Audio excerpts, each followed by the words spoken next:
Não se trata ainda de tomar cidades, de realizar as magníficas promessas de Deus. É preciso, em primeiro lugar, efetuar a mortificação de si mesmo. Antes de vencer os midianitas, Gideão teve de derrubar o altar que estava na sua terra. Note-se em seguida que o deserto não é o lugar onde se realiza a circuncisão, onde que se tenha sido fiel ali. O deserto é o caráter que o mundo toma quando temos sido remidos. É ali que a carne que está em nós é atualmente posta à prova. A morte e a nossa entrada nos lugares celestiais julgam toda a natureza em que vivemos neste mundo. Mas então, em virtude da nossa morte e da nossa ressurreição com Cristo, a morte é praticamente aplicada e a circuncisão é a aplicação do poder do Espírito, a mortificação da carne, naquele que tem parte na morte e na ressurreição de Jesus. Compare 2 Coríntios, capítulo 4, versículos 10 e 12. Por isso Paulo diz: nós somos circuncisos, nós somos a circuncisão. Filipenses capítulo 3. Quanto à vida moral, vista do exterior, ela já a possuía. Teria ele juntado a verdadeira piedade, a sua religião formal, o verdadeiro temor de Deus, as boas obras? Era bem mais do que isso. Cristo tinha mudado tudo nele. Em primeiro lugar, pelo que respeita à justiça, o que é o fundamento. Mas, além disso, o apóstolo diz: para conhecê-lo e a virtude da sua ressurreição, sendo feito conforme a sua morte, para ver se de alguma maneira posso chegar à ressurreição dos mortos. Filipenses capítulo 3, versículos 10 e 11. Deste modo, correndo para o alvo que ele, Paulo, espera a vida de Jesus, para realizar essa ressurreição quanto ao seu corpo, na Epístola aos Colossenses, capítulo 2, fala-nos da circuncisão de Cristo. Será que ele deixou de pecar, efeito certo de resto dessa obra de Deus? Não. Porque para descrever essa obra de Deus, ele acrescenta: sepultados com ele no batismo, nele também ressuscitados pela fé no poder de Deus, que o ressuscitou dos mortos. Versículo 12. As consequências da vida celestial encontram-se no capítulo 3, verso 1, que está em relação imediata com o verso que acabamos de citar. Portanto, a obra é aqui coroada pela manifestação dos santos com Jesus, quando ele aparecer, não quando vier buscá-los. A parte celestial é omitida em Colossenses, exceto que a nossa vida está escondida no céu e o que ali se encontra é um efeito da esperança. Nós somos feitos capazes de ali participar, e é precisamente o que esta passagem nos apresenta. A nossa Gilgal está no verso 5 do dito capítulo 3. Mortificai, pois. Isto não é morrer ao pecado. Mortificai indica um poder ativo, assenta sobre o poder do que é já verdadeiro para a fé. Vós estáis mortos, mortificai, pois. Estando nesta posição, nós a realizamos. É dito: considerai-vos como mortos, diz o apóstolo em Romanos capítulo 6, versículo 11, ao falar do mesmo assunto. Esta progressão apresenta três graus, isso que temos falado. Primeiro, o julgamento de Deus. Vós estáis mortos. Segundo, a aceitação desse julgamento pela fé. Considerai-vos a vós mesmos como mortos. E, finalmente, em terceiro, a sua realização prática, levando sempre por toda parte no corpo a morte de Jesus. Seguindo, mas era um sinal da nossa união com Cristo, que foi morto. A Epístola aos Romanos não nos tira do deserto, mas fala-nos da posição que a morte de Cristo nos deu ali. A fé aceita esta posição. A morte ao pecado e a vida em Deus neste mundo. Esta vida em Deus é a consequência do fato que nós fomos salvos pela sua morte e batizados por ela. Mas a Epístola aos Romanos não fala da nossa ressurreição, porque esta nos tira do deserto. Este é o tema da Epístola aos Colossenses e do Jordão. Continuando, mas estamos também ressuscitados com Ele, com Cristo, como sendo mortos com Ele. A Epístola aos Colossenses não vai além disto, além desse assunto. Mas há um outro aspecto da verdade. É dito, estávamos mortos nos nossos pecados. Ele desceu em graça onde nós estávamos, e assim, descendo, expiou-os. Deus ressuscitou-nos com Ele, com Cristo, tendo-nos perdoado todos os nossos pecados. A Epístola aos Colossenses não vai mais além, simplesmente não nos considera como mortos nos nossos pecados, mas como tendo vivido no pecado e estando agora mortos e ressuscitados. Tudo que Cristo fez foi por nós. Associado com Ele, com Cristo vivo, unido a Cristo pelo Espírito, estou também assentado nele, mas ainda não com Ele, nos lugares celestiais. É o ensino da Epístola aos Efésios. É o ato soberano do poder divino que nos tomou quando estávamos mortos nos nossos pecados e nos colocou em Cristo.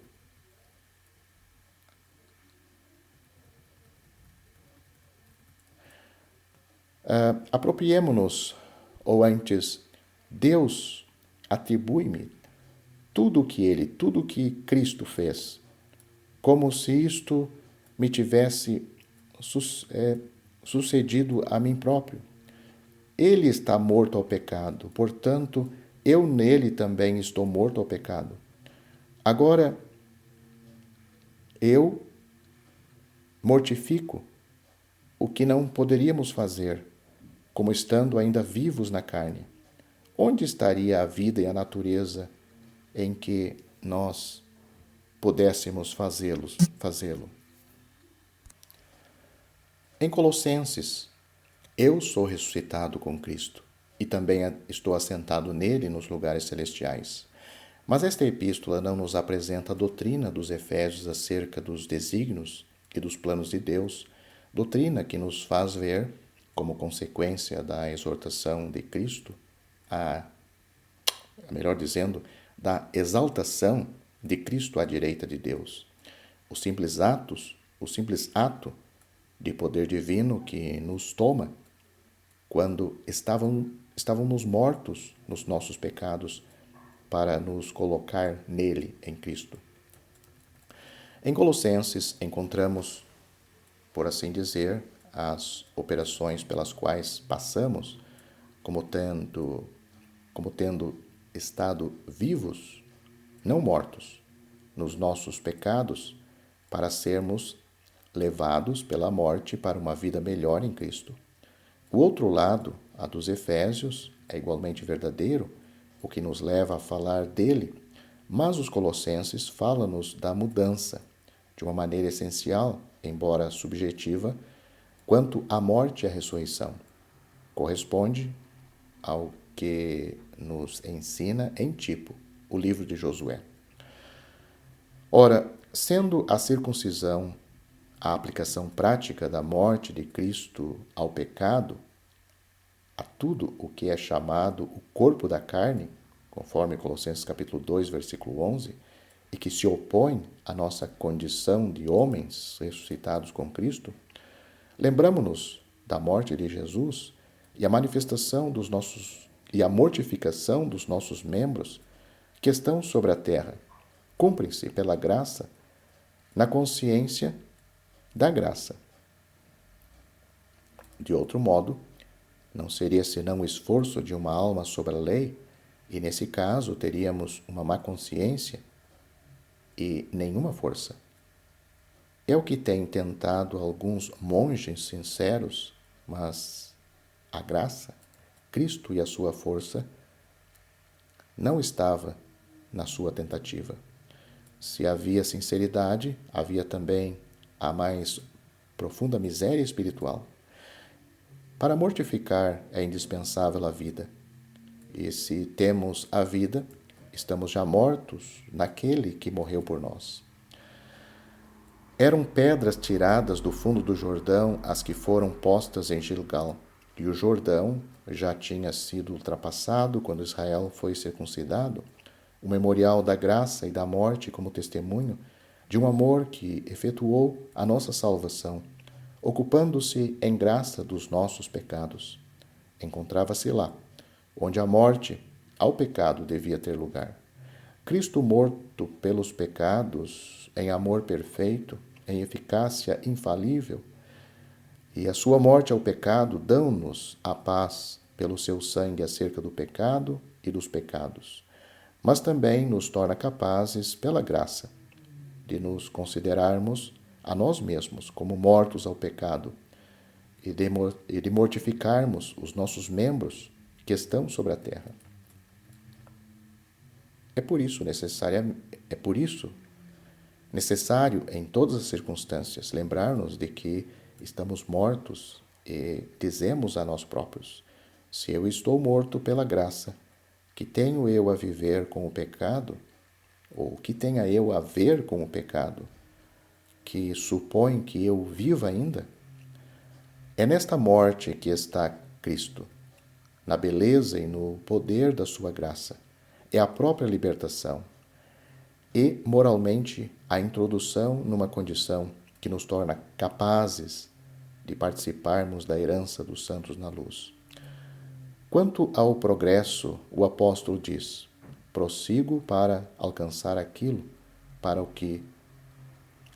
o que fui também preso por Cristo Jesus. Filipenses capítulo 3, versículo 12. Mas não é este o assunto de que nos ocupamos aqui. Assim, e somente assim, estando morto, o opróbrio do Egito será tirado. Todo o sinal do mundo e o opróbrio para aquele que é celestial. Só o homem celestial, que está morto com Cristo, se desembaraça do que diz respeito ao Egito. Ora, a vida da carne diz-lhe sempre respeito, mas o princípio do mundanismo é extirpado daquele que está morto e ressuscitado com Cristo, vivendo de uma vida celestial. Há na vida do homem, como tal vivendo neste mundo, conforme Colossenses capítulo 2, versículo 20, um liame necessário com o mundo, mas é tal como Deus o vê, quer dizer, pecador e corrompido. Ali não há nem um morto em Cristo. A vida de um ressuscitado não é deste mundo, não tem ligação com ele. Aquele que a possui pode atravessá-lo e fazer muitas coisas que os outros também fazem: comer, trabalhar, sofrer, mas quanto à sua vida e ao seu fim, ele não é do mundo, como Cristo não era do mundo. É Cristo ressuscitado e assunto ou subiu ao céu, que é a sua vida. Castiga a sua carne, mortifica-a, porque ela está de fato neste mundo, mas ele não vive nela. O acampamento estava sempre em Gilgal. Era ali que, após as suas vitórias e as suas conquistas, voltava o povo, o exército do Senhor. O acampamento estava sempre em Gilgal. Era lá que, após as suas vitórias e as suas conquistas, voltava o povo, o exército do Senhor. Se nós o não fizermos, seremos fracos. A carne trair-nos-á e seremos entregues ao inimigo no momento do combate, mesmo que esse combate seja travado com sinceridade na obra de Deus. É em Gilgal que está levantado o monumento das pedras do Jordão, porque se a consciência de estarmos mortos com Jesus é necessária para podermos mortificar a carne, é nessa mortificação que praticamos, ou praticamente se chega a compreender o que significa estar assim morto. Não realizamos a comunhão interior. Não falo agora da justificação, o doce e divino gozo da morte de Jesus por nós, com uma carne não mortificada.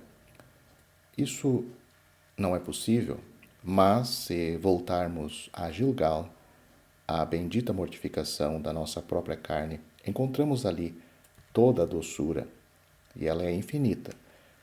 Todo o poder eficaz desta comunhão com a morte de Jesus, com o amor que ali se manifestou. É dito, trazendo sempre por toda parte, diz o apóstolo, a mortificação do Senhor Jesus no nosso corpo, para que a vida de Jesus se manifeste também em nossos corpos. 2 Coríntios capítulo 4, versículo 10.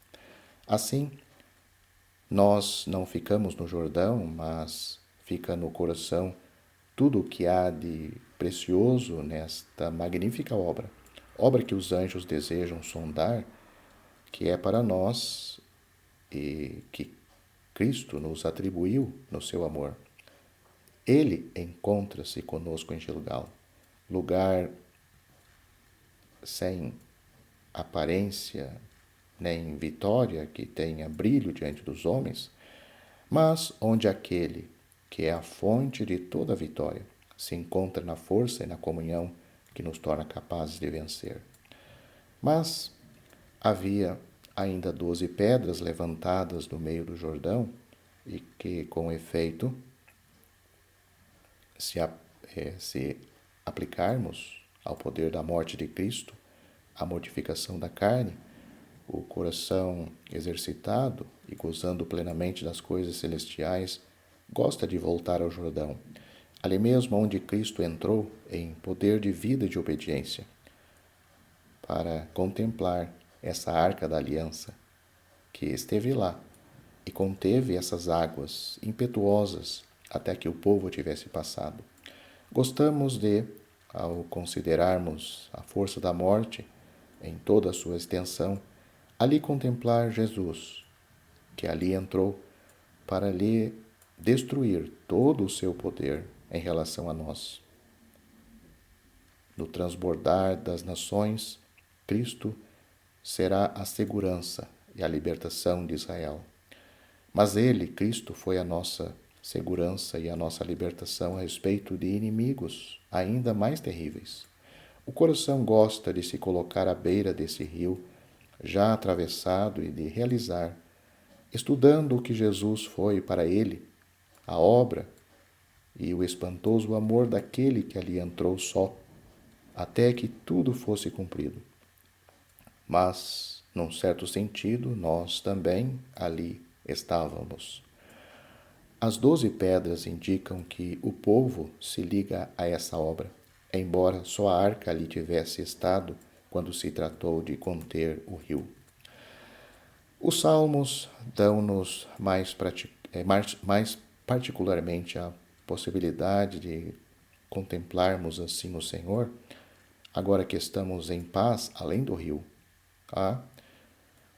Se a igreja soubesse assentar-se lá e estudar ali Jesus, sozinho na morte que transbordava sobre todas as suas ribanceiras, atingindo pelo seu aguilhão e pelo poder do julgamento divino, que era a sua consequência.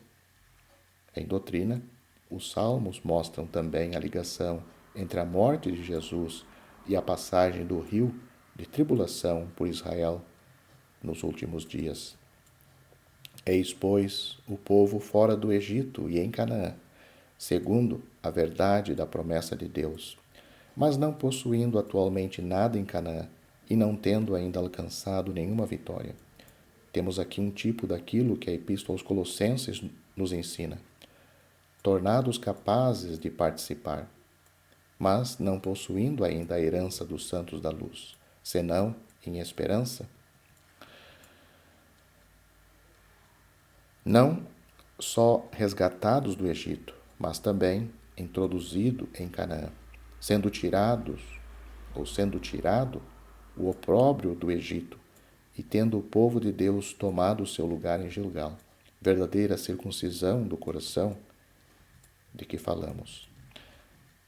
O estado de Cristo, é verdade, já ressuscitado, entre a sua ressurreição e a sua ascensão, ajuda-nos a compreender isto. Ele pertence, evidentemente, ao céu e não a este mundo. Embora não estivesse ainda no céu,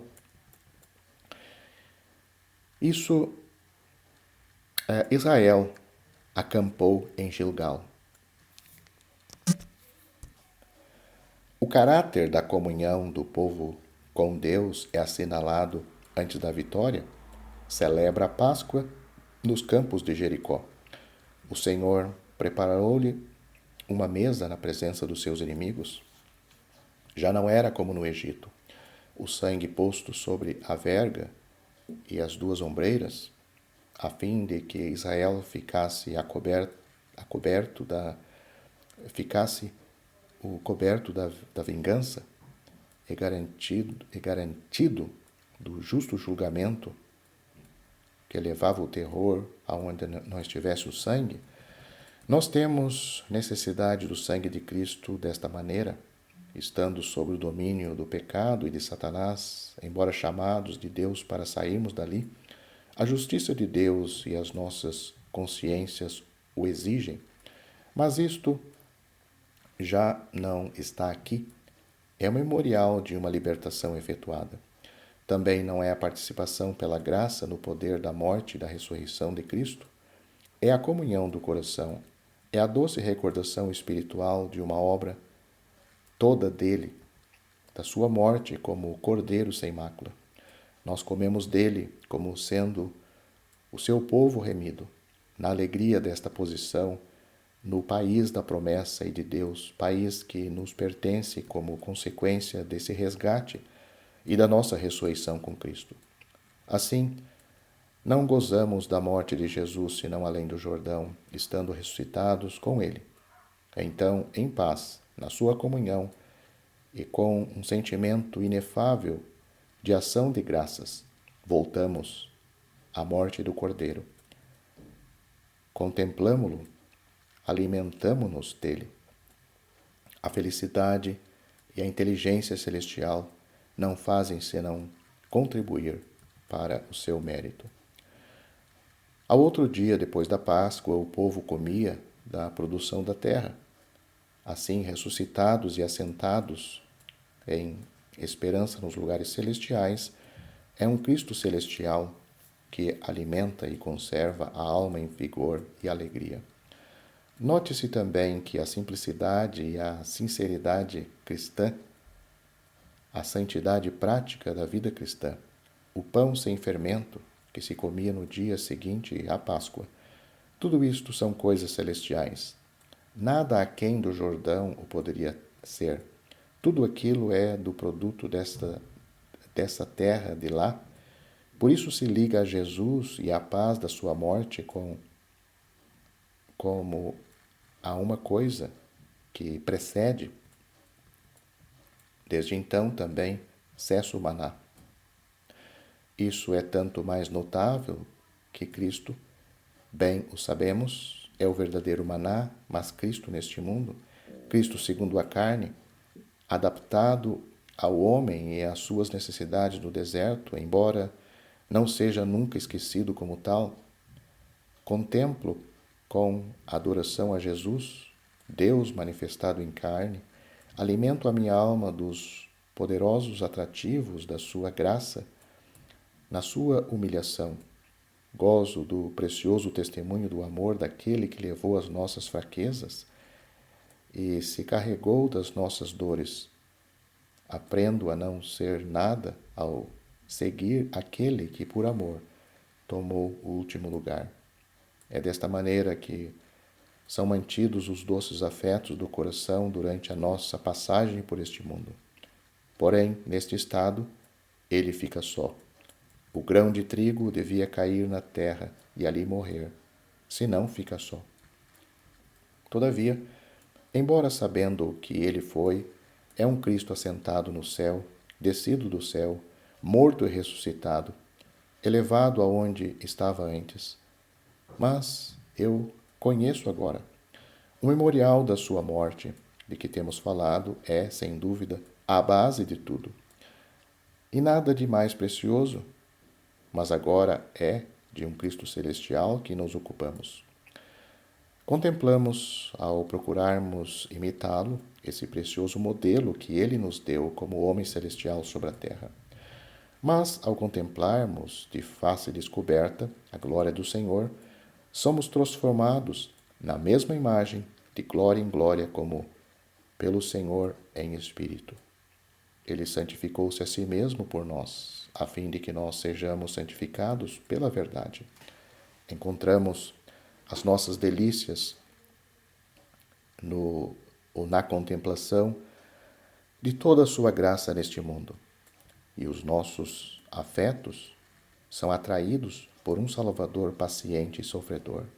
Nada de mais precioso do que ver o Filho de Deus ganhar a confiança do coração dos homens para Deus, pelo seu amor por eles, quando se encontrava ainda inteiramente afastado dele. Mas a nossa comunhão atual é com um Cristo no céu. E o Cristo que nós conhecemos sobre a terra é um Cristo celestial e não um Cristo terrestre, como os judeus o conhecerão mais tarde. Ele era, sem dúvida, o pão sobre a terra, mas o pão descido do céu. E isto é algo muito importante. Ao atravessarmos o deserto, e nós o atravessamos, Cristo como maná é-nos infinitamente precioso. A sua humilhação, a sua graça nos consolam, nos confortam e nos sustêm. Sentimos que ele passou pelas mesmas provações e o coração é sustido pelo pensamento de que esse mesmo Cristo está conosco. É o Cristo de que temos necessidade para o deserto, o pão descido do céu. Mas como o povo celestial é Cristo, como pertencendo ao céu e às coisas celestiais que constitui o nosso alimento enquanto associado com ele, o trigo da terra do ano antecedente, porque é a Cristo assentado no céu que nós estamos unidos. É lá que ele é a nossa vida. Numa palavra, alimentamo-nos das coisas celestiais, de Cristo do céu, de Cristo no céu, de Cristo humilhado e morto, como doce recordação, de Cristo vivo, como poder atual de vida e de graça.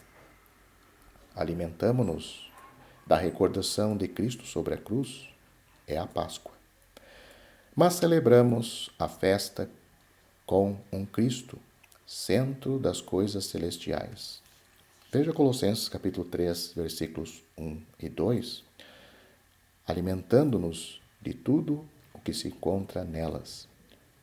É o produto da terra em que entramos, porque Cristo é do céu. Assim, antes de travarmos combate diante dos próprios muros de Jericó, sinal do poder do inimigo, Deus concede-nos a graça de gozarmos do fruto da terra, como sendo tudo nosso. Lembramo-nos da morte de Jesus como sendo um resgate a longo tempo efetuado, e alimentamo-nos do produto da terra e das coisas celestiais, como pertencendo-nos atualmente. Porque estando ressuscitados com Cristo pela sua graça, tudo é nosso.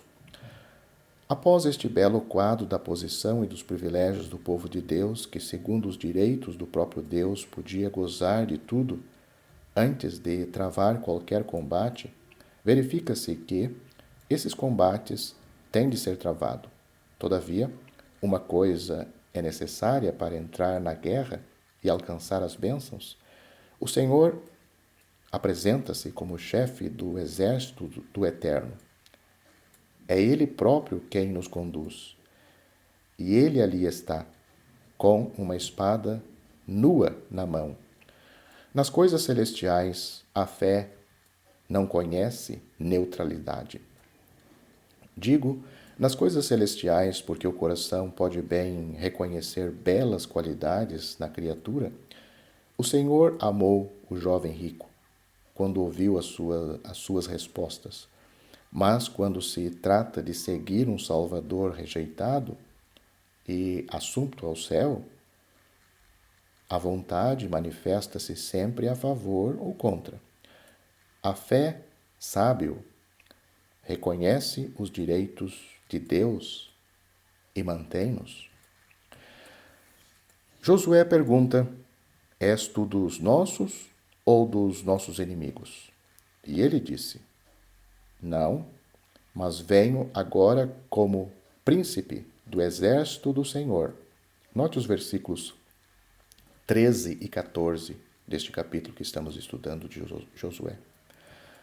Ora, a presença do Senhor como chefe do exército exige a santidade e o respeito do mesmo modo que quando desce para a redenção do seu povo, como Êxodo capítulo 3, como podemos ver lá, na santidade e na majestade divina, manifestadas segundo as suas justas exigências na morte de Jesus, que se entregou a fim de o resgatar e de o confirmar para sempre.